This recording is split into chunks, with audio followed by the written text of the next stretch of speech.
अस्सलामुअलैकुम। टैक्स और आपके साथ मैं हूं सबा शेख। 2019 को तब्दीली का साल कहा जा रहा है, इसीलिए टैक्स और आपका ये नया फॉर्मेट लेकर मैं आपके सामने हाजिर हुई हूं और टैक्स के हवाले से, टैक्स एमनेस्टी के हवाले से, आपकी तमाम क्यूरीज के हवाले से हमारे साथ स्टूडियोज में मौजूद होंगे। सीनियर लॉयर हैं, टैक्स एक्सपर्ट हैं अनवर काशिफ मुमताज साहब। अस्सलाम वालेकुम सर, कैसे हैं आप? आपसे मजीद इस हवाले से जानेंगे, लेकिन क्योंकि आज का हमारा टॉपिक है टैक्स एमनेस्टी से रिलेटेड, तो इस हवाले से हमारे नुमाइंदे सफदर अब्बास ने एक पैकेज तैयार किया है। पहले उसे देखते हैं, फिर उसके ऊपर मजीद डिस्कस करेंगे। तो टैक्स एमनेस्टी पे आपने सफदर अब्बास का ये पैकेज देखा। अनवर साहब हमारे साथ मौजूद है। अनवर साहब, बेसिकली ये बताएं कि टैक्स एमनेस्टी स्कीम क्या थी और इसे क्यों अनाउंस किया? देखिए, टैक्स एमनेस्टी स्कीम से पहले मैं एक बैकग्राउंड देना चाहूँगा कि 2018 में गुमगू की सूरत हाल थी। हुकूमत उस वक्त की जो थी उसने एक टैक्स एमनेस्टी स्कीम अनाउंस की, फिर केयर टेकर गवर्नमेंट आई, उसने उसको एक्सटेंड किया, और फिर जो नई इलेक्टेड गवर्नमेंट थी उसने कहा, लोगों को इनकरेज किया कि भाई आप आएँ और उसमें पार्टिसिपेट करें, और इस तरह लोगों ने एमनेस्टी अवेल की। अब उसके बाद जो नई हुकूमत है और जो FBI है, आजकल लोगों से सवालात कर रहे हैं कि आपने एमनेस्टी के हवाले से क्या दिखाया है, क्या नहीं दिखाया, जो कि एमनेस्टी स्कीम की स्प्रेड नहीं थी। ये एमनेस्टी स्कीम का कानून जो था वो पार्लियामेंट ने अप्रूव किया था, पार्लियामेंट ने उसको इंडोर्स किया, एक्ट बनाया, और उसके बाद ये कानून आया, तो लोगों ने उसके बाद ये एमनेस्टी स्कीम अवेल की। अब इस एमनेस्टी स्कीम का पर्पस ये था कि जो पाकिस्तान से पैसा बाहर चला गया है उसको वापस लाया जाए। अब इस पर एक सवाल निशान हो सकता है, पाकिस्तान से पैसा बाहर कैसे गया? पाकिस्तान से पैसा बाहर जो है वो हुकूमती पॉलिसी की वजह से जा सकता है, आपके कानून ऐसे होंगे उसकी वजह से जा सकता है, या आपके इदारों ने पूरी तरह उसको देखा नहीं हो, तो इस तरह जा सकता है। तो अब वो गया था, अब उनको लोगों को इनकरेज किया, लोग आए, लोगों ने यहाँ पे कोई 82,500 के करीब लोगों ने जो डिक्लेरेंट्स थे उन्होंने डिक्लेरेशन फाइल की, और जैसे कि यहाँ पे बताया गया कि अरबों में जो टैक्स जो है वो कलेक्ट किया गया। लेकिन आज जो है उन्हीं लोगों से सवाल जवाब किए जा रहे हैं, जो कि मेरे ख्याल में ये गैप बढ़ा देंगे, FBI के और टैक्स पेयर के दरमियान जो गैप है उसको और बढ़ा देंगे। बिल्कुल सही कह रहे हैं कि FBI के दरमियान और टैक्स पेयर के दरमियान एक गैप हम देख रहे हैं जो बढ़ते चले जा रहा है, और लोगों को बहुत ज्यादा क्यूरीज भी होती हैं। बल्कि जो लोग हमारा शो देख रहे हैं, तमाम लोग, वो हमें कॉल करके भी अपनी क्यूरीज पूछ सकते हैं कि टैक्स से रिलेटेड आपकी क्या क्यूरीज हैं। अनवर साहब, जिस तरीके से अब हम टैक्स के हवाले से बात कर रहे हैं और आप कह रहे हैं कि गैप जो है काफी ज्यादा बढ़ता जा रहा है, वहीं पर अगर मैं ये पूछना चाहूँ कि टैक्स एमनेस्टी स्कीम जो है इससे कितना फायदा हुआ और कितना रेवेन्यू जनरेट किया हुकूमत ने? देखिए, अभी जो इस वक्त सूरत हाल है उसमें 12 अरब रुपए की जो है कलेक्शंस हुई हैं। तो अब ये जो कलेक्शंस हैं इनमें डोमेस्टिक डिक्लेरेशन भी थी और फॉरेन एसेट डिक्लेरेशन भी थी। तो ये जो कलेक्शन हुई है, ये अभी जो पाकिस्तान का इकोनॉमी के हालात हैं उसमें ये ड्रॉप इन ओशन है। मतलब ये कोई ऐसी चीज़ नहीं है कि बड़ी सिग्निफिकेंट बात है, बिकॉज हम बहुत ज़्यादा इन डेप्ट हैं और हमें बहुत ज़्यादा चीज़ों को ऊपर लेके आना है वापस। तो जब तक हमारा टैक्स निज़ाम इसके सही पोटेंशियल पर नहीं जाएगा, जब तक ये चीज़ें सही नहीं होंगी। लेकिन क्योंकि टैक्स एमनेस्टी स्कीम एक ऐसा जैसे कहना चाहिए इनिशिएटिव था, वो इनिशिएटिव पे अब लोगों ने लब्बैक का आए, वो उन्होंने टैक्स पे किया। तो मेरे ख्याल में हुकूमत और FBI को देखना चाहिए कि उनको जो है उन लोगों को ज्यादा सिक्योर करना चाहिए जिन लोगों ने आपके कहने पे आके यहाँ पे डिक्लेरेशन दी है। सही, बिल्कुल सही कह रहे हैं। अच्छा, इसकी इस्लाहात के हवाले से आप बात कर रहे थे कि हमें जो टैक्स का निज़ाम है वो इतना बेहतर बनाना चाहिए, इतने बेहतर इकदाम करने चाहिए कि तमाम जो चेक एंड बैलेंस है वो प्रॉपर तरीके से रहे। तो इस्लाहात के हवाले से कुछ बताएं कि किस तरीके से इस्लाहात की जा सकती हैं, इसको किस तरीके से मज़ीद बेनिफिशियल बनाया जा सकता है? एमनेस्टी क्यों आती है? एमनेस्टी इसलिए आती है कि आपके जो चेक एंड बैलेंस है वीक हैं, आपके यहाँ से पैसा बाहर गया, इसलिए आप लोगों से अब कह रहे हैं कि पैसा लेके आ जाओ। तो इसकी मतलब ये हो कि आपके इदारों ने पूरी तरह काम नहीं किया, आपके जो मामला थे वो वीक थे, आपके कानून जो थे वो कमजोर थे, और उसकी वजह से लोग, या आप पे लोगों को एतबार नहीं था कि यहाँ पे जो हालात थी, जियोपॉलिटिकल सिचुएशन, उसमें अनसर्टेनिटी थी, इसलिए लोग पैसा बाहर लेके चले गए। अब पैसे बाहर चले गए, लोग अगर लेके आ रहे हैं, तो उसमें सबसे बड़ा इंपॉर्टेंट चीज़ ये है कि लोगों को ये कॉन्फिडेंस दें कि आपके साथ जाती नहीं होगी। अनफॉर्चुनेटली यहाँ पे जो हमारे पाकिस्तान के कॉन्टेक्स्ट में ये बहुत इंपॉर्टेंट है कि लोग ये समझते हैं कि हम अगर टैक्स में आ जाएंगे तो हमारे साथ बहुत ज़्यादा क्या कहते हैं ऑडिट होगा, हमारे साथ जो है हार्श एटीट्यूड दिखाएगा, हमारे साथ बहुत ज़्यादा इन्वेस्टिगेशन होगी। तो ये जो चीज़ें इनिशियली उनको माइल्ड करना चाहिए। मैं नहीं कह रहा हूँ कि ये करना नहीं चाहिए, लेकिन इनिशियल स्टेज पे उनको थोड़ा सा रिलीफ देना चाहिए ताकि वो आए, सेटल डाउन हो, और फिर वो आप उसके टैक्स के कानून के मुताबिक कार्रवाई करें। टैक्स के कानून के मुताबिक कार्रवाई करें, क्योंकि हम देखते हैं कि लोग बड़े कंफ्यूज होते हैं टैक्स पे करने के मामले में। एक ट्रस्ट होता है जो कि डेवलप करना होता है, जैसे कि आपने कहा कि गैप सी आ गई है एफबीआर और टैक्स पेयर के दरमियान। अच्छा, अगर हम प्रॉपर्टी की बात करें या गैर मुल्की असासों के हवाले से बात करें तो सुप्रीम कोर्ट में उसके भी कुछ केसेस हैं, उसकी क्या सूरत हाल है? देखिए, सुप्रीम कोर्ट ने इसको सोमोटो के तौर पे ये लिया था फॉरेन एसेट्स के हवाले से, और सुप्रीम कोर्ट को ने अपने जो ऑर्डर्स किए हैं उनमें उन्होंने एफबीआर को भी डायरेक्ट किया है कि टैक्स लें। लेकिन मेरे ख्याल में जो असल प्रॉब्लम है वो ये है कि सुप्रीम कोर्ट को वहाँ प्रॉपर असेस नहीं किया जा रहा। अच्छा, जो एमनेस्टी डिक्लेयर हो गई है उसके कानून के तहत उन लोगों को उनको कवर हासिल है, सही। लेकिन जो लोगों ने नहीं दिखाया उनके खिलाफ जो भी कानूनी कार्रवाई होनी चाहिए, जो भी है वो होनी चाहिए, जो कानून में अवेलेबल जो भी उनके खिलाफ पेनल एक्शंस हैं वो होने चाहिए। लेकिन जिन लोगों ने एमनेस्टी दे दी और हुकूमत के कहने पे दी, राइट, हुकूमत ने उनको कहा कि आप एमनेस्टी दें, हम आपसे कोई सवाल नहीं करेंगे, आपसे कोई एविडेंस नहीं मांगा जाएगा, आपसे किसी किस्म की चीज नहीं होगी। तो जो आपके कहने पे लोग आए, तो अगर आप उनको ही दोबारा फिक्स कर देंगे तो मेरे ख्याल में फिर आइंदा जो आप फॉरेन इन्वेस्टर को इन्वाइट कर रहे हैं या आप लोकल इन्वेस्टर को इन्वाइट कर रहे हैं तो वो आपके पास नहीं आ सके। इसीलिए जो इस वक्त बिजनेस कम्युनिटी है उसके अंदर बड़ी तशवीश पाई जाती है कि ये वो ये कह रहे हैं कि एमनेस्टी जिसने अवेल नहीं की उसको आप अक्रॉस उसके साथ जो आप कानून के मुताबिक कार्रवाई करनी, लेकिन जिसको आपने एमनेस्टी और आपके कहने पे उन्होंने अवेल किया उनको आपको जो है मेरे ख्याल में उनके साथ आपको थोड़ी रियायत बरतनी चाहिए। मेरे ख्याल में उनके एमनेस्टी के मुताबिक उनके साथ डील करना चाहिए। मैं रियायत नहीं कहूंगा, रियायत किसी के साथ नहीं होनी चाहिए, लेकिन एमनेस्टी के मुताबिक उनके साथ होना चाहिए। अब उसके अंदर इंटरप्रिटेशन का इशू है या अगर कोई मिसअंडरस्टैंडिंग है तो उसको एक लीनियंट व्यू अडॉप्ट करके उसको एड्रेस करना चाहिए। लीगल पॉइंट लीनियंट मतलब उनको नरमी से उनको एड्रेस करना चाहिए, ताकि ना कि आप उनके खिलाफ हाश एकदम करें। अच्छा, एफबीआर की अगर हम बात कर रहे हैं तो मुझे बताएं, क्या एफबीआर भी गैर मुल्की असासों पे दुरुस्त नोटिस दे रही है? ये अब एफबीआर के साथ इशू ये है कि एफबीआर ने जो हमने सुप्रीम कोर्ट की केस की बात की तो सुप्रीम कोर्ट के नोटिस पे एफबीआर को भी बुलाया गया। एफबीआर ने अब एफबीआर ने जो नोटिस दिए हैं वो उन लोगों को भी दे रहे हैं जिन्होंने एमनेस्टी डिक्लेयर की हुई है। तो ये चीज़ जो है ये जो है तशवीश पाई जाती है लोगों के अंदर कि भाई उन लोगों को नोटिस जिनको इन्होंने एमनेस्टी अवेल की है उनको नोटिस जो है नहीं देना चाहिए। आपको उनको देखना चाहिए कि अगर उन्होंने कोई गलती हो गई उनसे या कोई मिसअंडरस्टैंडिंग है या एफबीआर की अपनी कोई पॉलिसी की वजह से मिसअंडरस्टैंडिंग है। एफबीआर ने कोई 100 के करीब एफएक्यूज इशू किए थे एमनेस्टी के लिए। अच्छा। उनमें कोई मिसअंडरस्टैंडिंग है, उसमें कोई क्लैरिफिकेशन है तो एफबीआर को उसको रेटिफाई करना चाहिए। एफबीआर को इतना स्टैंड आउट करना चाहिए कि जी हमसे ये वो हो गया है और ये एमनेस्टी का पर्पस ये नहीं था, और उनको सपोर्ट करना चाहिए जिन्होंने एमनेस्टी अवेल किए। हाँ, जिन्होंने एमनेस्टी अवेल नहीं की उन्होंने डिक्लेयर नहीं किया, उनके खिलाफ जो भी कानूनी कार्रवाई होनी चाहिए। बिल्कुल, इस हवाले से मजीद भी बात करेंगे। आज का हमारा टॉपिक है टैक्स एमनेस्टी। हमारे साथ टैक्स एक्सपर्ट मौजूद हैं अनवर काशिफ मुमताज, और इनसे हमने बहुत सारी बातें करनी है और तमाम टेक्निकल बातों के ऊपर नजर डालेंगे। लेकिन यहाँ वक्त है एक शॉर्ट ब्रेक का, सो स्टे विद अस।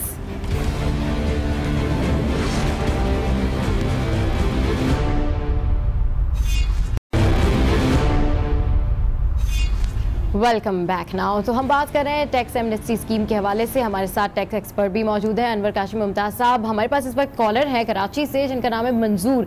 जी मंजूर साहब, क्या क्वेश्चन करना चाहेंगे आप? मैं सवाल ये करना चाहता हूँ कि दुनिया के अंदर वेलफेयर स्टेट बनती ही जब है, मदीने की रियासत बनती ही जब है कि करप्ट एलिमेंट को डिलीट कर दें आप माशरे की सोसाइटी से। अगर इनको आप जो है ना एक्सेस देंगे, इन्हें स्पेस देते रहेंगे तो फिर हर दौर में जो है ना जरदारी और नवाज शरीफ पैदा होते रहेंगे और वेलफेयर का तस्वुर जो है ना मध्यम हो जाएगा। तो ये जो करप्शन के लिए जो एहतसाब हो रहा है और पाकिस्तान के अंदर पानी और डैम्स की जो फराहमी है, ये उसी वक्त मुमकिन है कि बाहर लूटा हुआ पैसा वापस लाया जाए और इन्हें अदालत के कठेरे में रखा जाए। और मैं ठीक है, आपका सवाल खत्म हो गया तो फिर मैं जवाब जी अनवर साहब। बेसिकली देखिए, बात बिल्कुल सही है आपकी, मदीने की रियासत की बात की गई है, बिल्कुल सही बात है। लेकिन बात यह है कि आपको दो हिस्सों में चीज़ों को डिवाइड करना पड़ेगा। एक वो लोग जिन्होंने पॉलिटिकल एरिना में रहे, उन्होंने पॉलिटिकल प्रिविलेजेस एंजॉय किए और फिर उन्होंने कोई करप्शन की, तो वो एक डिफरेंट कैटेगरी है ऑल टुगेदर।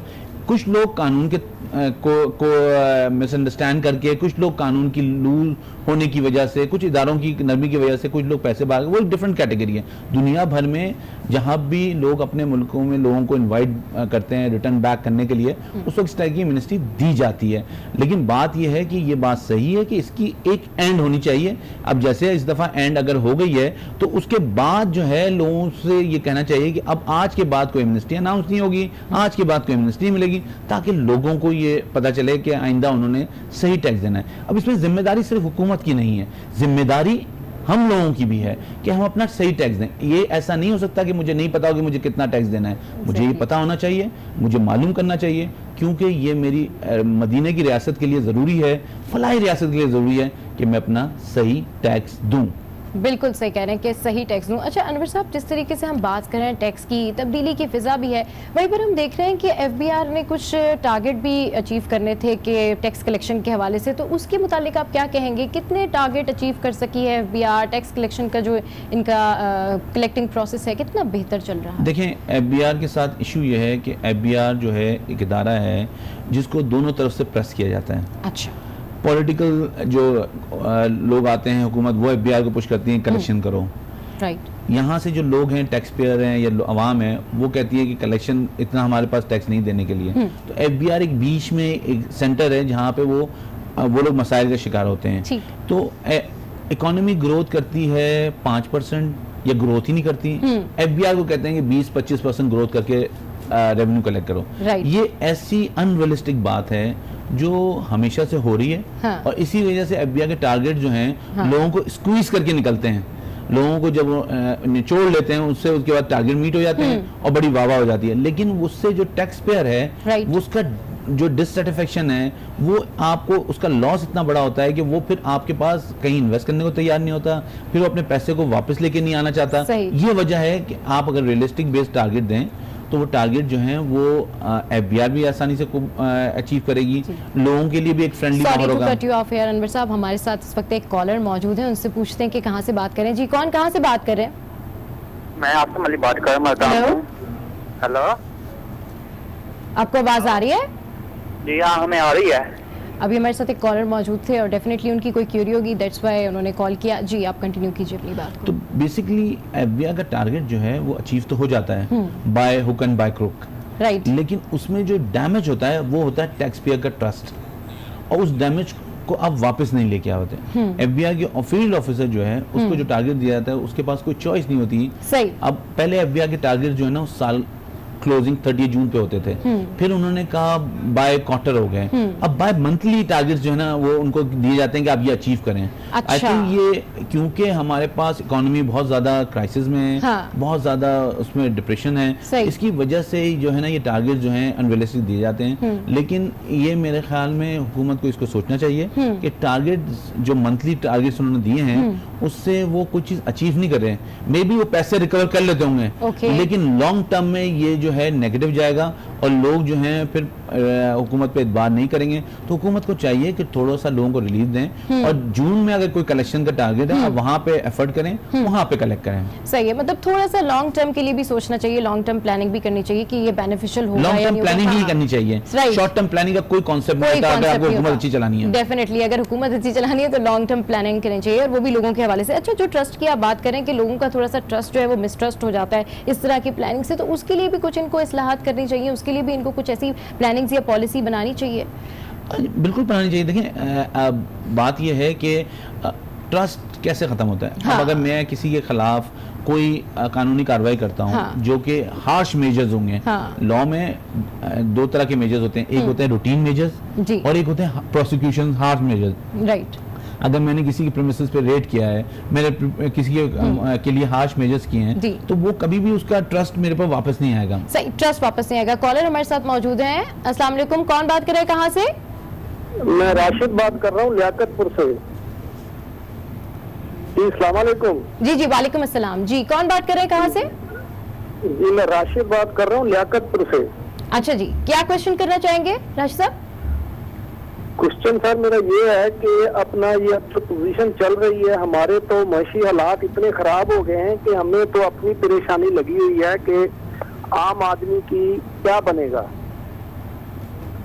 अच्छा, मेरे ख्याल में ये आपका सवाल कंप्लीट हो गया? आवाज आ रही है? जी जी बिल्कुल आ रही है, आप क्वेश्चन पूरा कीजिए अपना। हमारी तो इधर लियाकतपुर में जो है नहरें भी बंद कर दी गई है, हमारा पानी भी बंद कर दिया गया है और आर्मी वालों का पानी जो है वो चल रहा है। अब देखें, कह रहे हैं कि कानून आम आदमी के लिए भी एक हो जाएगा और आर्मी वाले जो सब कानून एक हो जाएगा। मकसद ये है कि यहाँ पे अब देखें आर्मी वाले डंडे के सिर पे। राशिद साहब, हम आपके जो है सवाल का आंसर आपको करते हैं। बिल्कुल, लियाकतपुर में पानी के हवाले से देखिए, ये इस वक्त हमारे जो शो का टॉपिक नहीं है, लेकिन ये कि आपको एडवाइस है कि आप रेलेवेंट क्वार्टर्स को अप्रोच करें, मे बी वहां से एड्रेस होगा ये चीज। लेकिन और जो भी मसला है आपका, बिकॉज हम बात कर रहे हैं स्पेशली टैक्स के हवाले से बात कर रहे हैं, और टैक्स के हवाले से इकोनॉमी, आपने पहले बात की थी कि इकोनॉमी के हवाले से, तो इकोनॉमी रिस्पॉन्ड करेगी जब पाकिस्तान का जो पोटेंशियल है टैक्स का, अगर वो पूरी तरह फील्ड में आएगा तो इकोनॉमी रिस्पॉन्ड करेगी। बिल्कुल, इकोनॉमी रिस्पॉन्ड करेगी। अच्छा, जिस तरीके से आप बता रहे थे कि किस तरह से ये ट्रस्ट डेवलप कर सकते हैं, उस हवाले से देखिए, ट्रस्ट डेवलप इस तरह कर सकते हैं कि आप उनको इंसेंटिव दें। टैक्स पे करने का इंसेंटिव दें, उनको बताएं कि मैं टैक्स पे कर रहा हूँ तो मुझे ये फायदे होंगे, और वो फिर रियल टर्म्स में मिलें।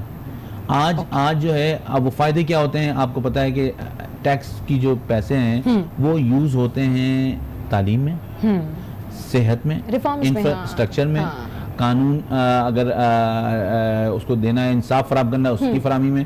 तो ये दुनिया में जहाँ डेवलप कंट्रीज हैं, उनकी किसी की भी केस स्टडी आप उठाएं तो वहाँ पे यही है कि टैक्स पैसे तो हमसे डबल लिए जाते हैं, लेकिन वो रीपे किए जाते हैं।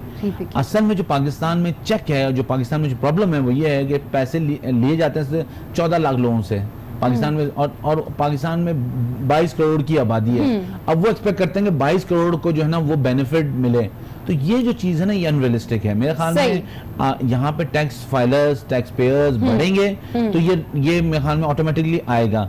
अब इसके लिए जरूरी है कि लोगों को आगे आना चाहिए, लोगों को हुकूमत को इनकरेज करना चाहिए, और सिस्टम ऐसा बनाना चाहिए कि कोई मैं या कोई भी टैक्स दिए बगैर निकल ना सके। टैक्स दिए बगैर निकल ना सके, बिल्कुल सही कह रहे हैं। अच्छा, टैक्स निज़ाम जो है पाकिस्तान का, उसमें क्या इस्लाहात हैं जो कि होनी चाहिए, क्या इस्लाहात नागुज़ीर हैं? अब तो ये दुनिया इतनी छोटी हो गई है कि कोई रॉकेट साइंस नहीं है। अच्छा, हम बात करते रहे हैं अपने प्रोग्राम में, बाद वक्त हमारे पास लोग आते रहे, उन्होंने बात की, लेकिन बात यह है कि आप सिस्टम को इंटीग्रेट कर दें। अच्छा, ठीक है, सिस्टम इंटीग्रेशन हो जाती है तो मुझे पता चल जाएगा कि अगर मेरे बच्चे स्कूल में पढ़ रहे हैं तो क्या उनका खर्चा है, राइट, मैं ट्रैवल कर रहा हूँ तो क्या मेरा मैं ट्रैवल कितना कॉस्ट बेयर कर रहा हूँ, उस पर मैं स्पेंडिंग कर रहा हूँ उसके हिसाब से, क्रेडिट कार्ड के हिसाब से क्या स्पेंडिंग कर रहा हूँ मैं।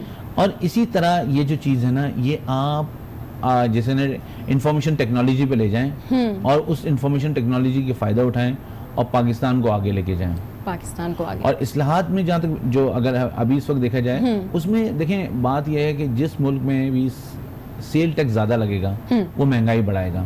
अच्छा, ठीक है, कम आमदनी वाला जो इनकम डायरेक्ट टैक्स होता है वो जो है वो जितना ज़्यादा होगा उतना इकोनॉमी बेहतर होगी। डायरेक्ट टैक्स वो होता है जो मैं अपनी इनकम पे दूँ, इनडायरेक्ट टैक्स ये होता है कि वो थर्ड पार्टी देती है कुछ सेल पे। तो अगर मैं जो हूँ वो अपनी इनकम पे दे रहा हूँ, अगर मैंने ज्यादा कमाया तो मैं ज्यादा टैक्स दूं, आपने कम कमाया तो आप कम टैक्स दें, लेकिन अपनी इनकम के मुताबिक हर एक को टैक्स देना चाहिए। अपनी इनकम के मुताबिक हर एक को टैक्स पे करना चाहिए। अच्छा, अब जो क्वेश्चन मैं करने जा रही हूँ बहुत सारे लोगों का क्वेश्चन है, और वो ये क्वेश्चन होता है IMF से रिलेटेड। क्या पाकिस्तानी मईशत IMF के बगैर नहीं चल सकती? देखें, अगर इस वक्त देखा जाए तो ये एक जिसे कहना चाहिए कि पॉजिटिव कह रहे हैं या एक अच्छी मूव होगी अगर हम IMF को इंगेज कर लें। बिल्कुल, कॉलर ने हमें ज्वाइन किया है। अस्सलाम वालेकुम, कौन बात करे, कहाँ से? वालेकुम अस्सलाम, मैं गुलशन इकबाल से बात कर रहा हूँ, सादिक जी। बोलिए, क्या क्वेश्चन करना चाहेंगे? बात यह है कि मैं 25 साल से टैक्स पेयर हूँ, ठीक है ना। तो मैंने एक प्लाट खरीदा था, अब वो प्लाट जो है मेरा डिक्लेयर भी है टैक्स में, ठीक है ना, और कब्जा हो गया है, कोर्ट भी फैसला नहीं कर रही है अभी उसका। अच्छा, तकरीबन 6 साल हो गए हैं। अच्छा। तो इसका क्या होगा अब डिक्लेरेशन का, मतलब ये जो वो तो डिक्लेयर किया हुआ है मैंने। जी ठीक है, बिल्कुल आपको आंसर देखें, आपका मसला जो है वो कोर्ट से रिलेटेड है। को ये फैसला करना चाहिए। मतलब वो टाइम कुछ लग रहा होगा, कोर्ट में केसेस बहुत सारे पेंडिंग हैं और उसकी वजह से मामला इसी तरह डिले हो रहे हैं। वो मेरे ख्याल में शायद उसमें रिफॉर्म्स आ रहे हैं और हुकूमत भी और जुडिशरी भी काम कर रही है, वहीं से फैसला होगा। लेकिन आपका एसेट ये हमेशा बरकरार रहेगा और जब भी इस पे से कब्जा ख़त्म होगा आप जो है उसको उस एसेट को अपने बेच के या अपने पास यूज़ कर सकते हैं उसको। बिल्कुल, आपने इनके सवाल का जवाब दिया। मजीद ताल्लुक हम बात करेंगे, लेकिन हमारे शो में वक्त हुआ एक ब्रेक का, सो स्टे विद अस।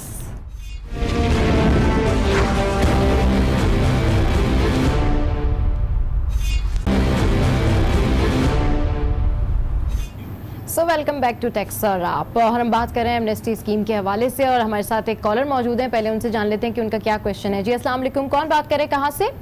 जी वालेकुम अस्सलाम, मैं लाहौर से नासिर बात कर रहा हूँ। मेरा सवाल ये है कि आज से 4 साल पहले छोटे दुकानदारों के लिए एक टैक्स एमनेस्टी स्कीम शुरू की थी जिसमें हम 30,000 रुपये टैक्स जमा करवाया था और उसके बाद हर साल 25% इंक्रीज करके, और इसके लिए हमें वेल्थ स्टेटमेंट भी नहीं देनी थी।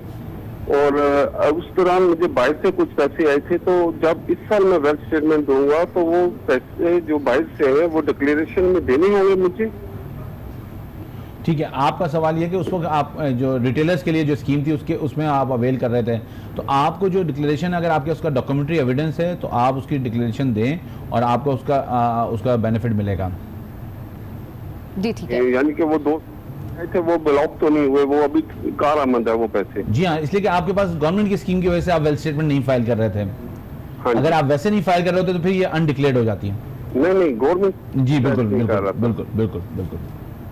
चलिए जी, बहुत शुक्रिया, आपने कॉल किया हमें और अपनी क्यूरी पूछी। अच्छा अनवर साहब, जिस तरीके से हम बात कर रहे थे IMF के हवाले से कि क्या IMF के बगैर हमारी मईशत नहीं चल सकती? देखिए, ये मैं कह रहा था कि ये हुकूमत के लिए ये अच्छा होगा कि IMF के साथ एक इंगेजमेंट हो जाए।